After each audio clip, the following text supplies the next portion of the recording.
Достар, қалайсыңдар? 80% қолдапсыздар.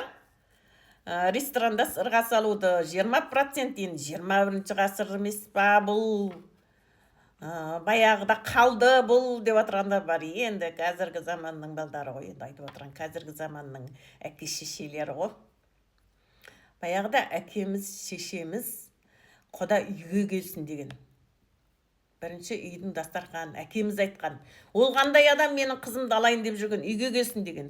Мен ағайын туман жинайым, ағайын туманмен таныстырам деген. Көрдіңдер ма? Құдада неше ағайын, құда қайда неше ағайын бәрін білгізіп, дастарханына төрге құданы отырғызып, шаруашылығын тыңдап, нешін келген, сықитып қонақ қылған. Сол жерде танысып алған. Ол кезде де ресторан болмаса да палаткада кешке той болатын болған. Бірінші 3 құда жеңгесімен келіп, өздерін таныстырып кеткен. Ол кезде де құдаға пәлей-шәлей адамдар жібермейді, дұрыс сөйлей алатын, бата бере алатын, бір өздерінің ішінде авторитеті бар біреуді жібереді. Себебі қыз алу қазіргідей оңай емес.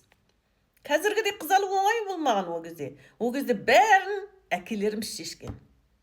Әкелеріміз көрген, білген ер адам. Сосын барып қызын бағалап, сосын барып берген. Көрдіңдер ма? Табатын әке. Қазіргідей нелер, шешелер билеп кеткен ғой. Мен табам, мен қоям деп. Бәсеке ғой қазір. Достар, дұрыс емес па? 21 ғасырдың адамдары. Айтыңдар. Маған тіркеліп, лайк басыңыздар.